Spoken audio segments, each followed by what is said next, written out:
Bos, percaya nggak? Kuliner enak sebanyak ini, bahan dasarnya cuma satu, jamur. Ada yang mengira mendulang cuan dari bisnis di sektor pertanian itu kurang menguntungkan. Tapi seorang Sumanto berhasil mematahkan anggapan itu dengan budidaya jamur, bos. Sampai-sampai Sis Dinda tertarik banget buat belajar budidaya jamur sama Pak Manto tuh, bos.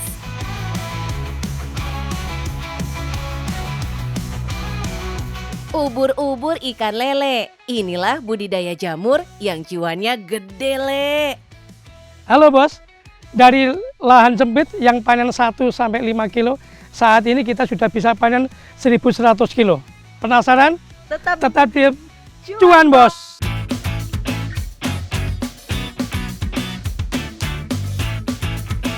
Bos, ini adalah pemandangan yang setiap hari selalu ada di kumbung jamur tiram milik Sumanto. Serasa metik cuan tiap hari. Emang harus begini, bos. Kegiatan panen jamurnya dilakukan setiap hari. Dalam satu kumbung dengan luas 10 x 20 meter, berisi 20.000 media jamur atau biasa disebut backlog.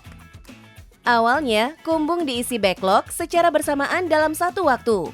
Namun kecepatan tumbuh jamurnya beragam, bos. Itulah mengapa selalu ada yang bisa dipanen setiap harinya. Nah, meski kelihatannya simple, tapi cara petik jamur tuh nggak boleh ngasal loh. Ya, ciri-cirinya jamur yang sudah layak dipetik dan yang kualitasnya bagus. Ini mungkin masih 70-80%. Ya, ini kita petik ya. Oke, gini langsung kita bersihkan seperti tadi itu. Oke, kita taruh di atas sini. Ya. Ini tetap utuh. Jadi nggak pecah-pecah. Jadi nanti kualitasnya akan tetap terjamin, tetap bagus. Panen berikutnya setiap 2-3 minggu setelah pemetikan sebelumnya. Satu backlog bisa produktif selama 4 bulan dengan 4-5 kali panen. Panen pertama menghasilkan jamur dengan bobot dan ukuran paling maksimal.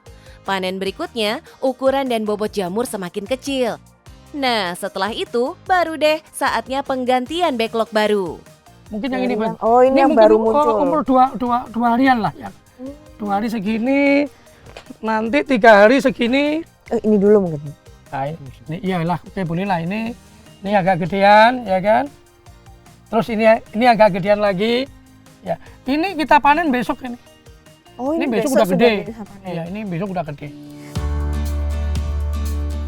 Saat ini ada 25 kumbung yang aktif dan menghasilkan jamur tiram segar sekitar 1 ton lebih setiap harinya.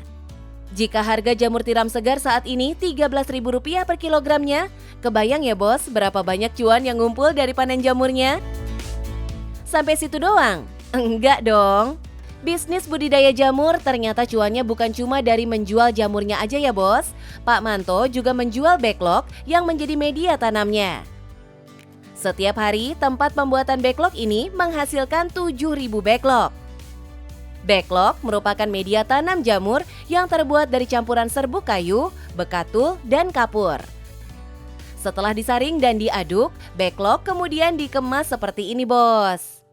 Nah, bos, ternyata nggak semudah kelihatannya nih. Aku pikir tinggal tutup aja. Ternyata harus dipastiin kalau kita nutup backlognya tuh benar-benar kenceng. Karena kalau nggak kenceng, rawan ambiar nih yang ada backlognya. Nggak jadi utuh ntar ya. Setelah disterilisasi, baru deh backlog bisa digunakan. Backlog diisi bibit jamur, lalu disimpan di dalam kumbung. Jadi backlog ini ya kan dari sini ini kita jual diambil mitra biasanya 2.500. Satu backlog ini produktivitasnya 3,5 on, 350 gram. Kalau kita rupiahkan di sini, satu backlog ini bisa mendapatkan uang 4.550. Kita ambil modalnya 2.500, berarti masih ada keuntungan 2.050. Kalau satu bulan kita memasukkan 1.000 kali 2.000, berarti keuntungan kita 2 juta. Selain menjual jamur dan backlog, Pak Manto juga menjual bibit jamurnya dengan harga Rp6.000 saja. Kini laboratorium kultur jaringannya sudah mampu produksi 700-100 bibit setiap harinya. Ini namanya bibit F2. Iya, ini nanti masuk di backlog. Nah, dari backlog ini nanti yang akan muncul jamur di situ. Nah, begini nih tampilannya. Backlog yang semula berwarna coklat gelap mulai memutih karena dipenuhi miselium jamur. Bisnis budidaya ini bisa dilakukan dari hulu sampai hilir ya, Bos. Pak Manto juga sudah mengembangkan beberapa kuliner yang berbahan dasar jamur untuk meningkatkan value-nya. So, perbandingan cuannya pun bisa berlipat kali, Bos. Bisa sampai 5 kali lipatnya loh. Jadi, bisnis kuliner berbahan dasar jamur tiram pun potensi cuannya gede ya, Bos. Wangi ya Pak ya, nggak kalah sama sate-sate lain meskipun ini cuman pakai jamur. Jamur, iya. Pure jamur ya Pak. Nah, tadi Pak kita kan udah dari budidaya jamur. Ya. Itu udah pasti cuannya nggak main-main kan Pak. Ya. Terus sekarang ternyata bisa dijadiin olahan masakan. Ya. Nah, tapi kalau boleh tahu di resto ini sendiri ada berapa banyak sih Pak olahan jamur? Memang di sini itu yang kita fokuskan adalah semua olahannya serba jamur, ya kan? Tapi tetap ada olahan yang bukan jamur, tapi kita fokus olahan jamur. Di sini mungkin saat ini ada kurang lebih 13 olahan jamur. Mungkin lama-lama akan kita kembangkan lebih banyak lagi. Bos, nggak heran jika Pak Manto bisa sesukses sekarang.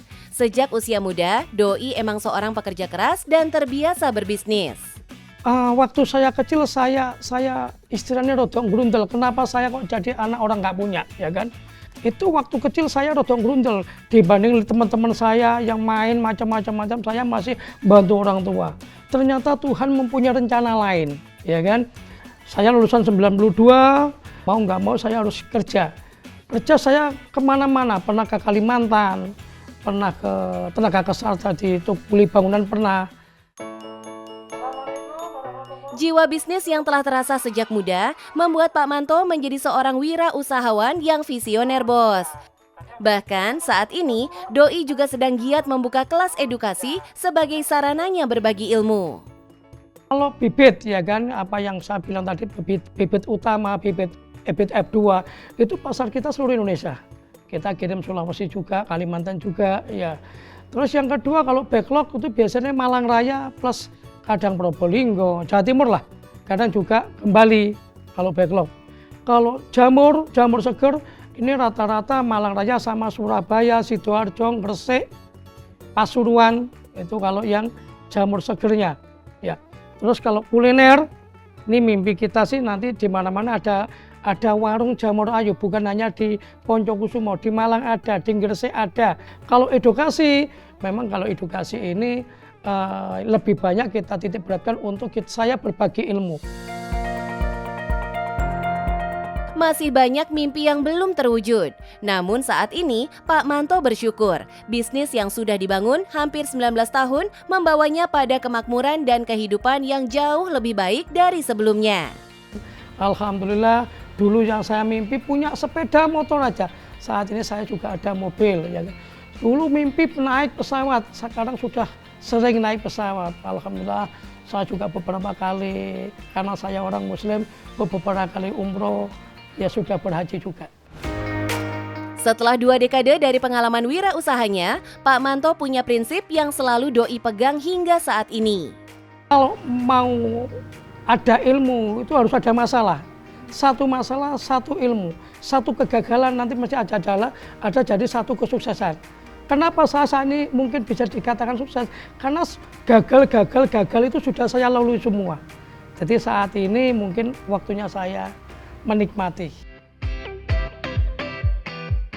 Wah, mantap Pak Manto. Catat ya bos, kalau mau usaha jangan takut sama masalahnya. Justru masalah itulah yang bakal bikin kita bisa naik level. Setuju?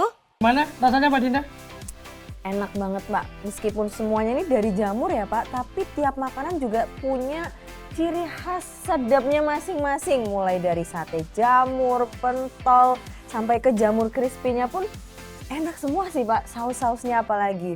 Kalau dari Pak Manto sendiri, kira-kira tipsnya apa sih Pak buat memulai budidaya jamur, apalagi untuk anak muda seperti saya? Oke, yang pertama itu adalah ada keinginan dulu, keinginan mau jadi seorang pengusaha, ya kan.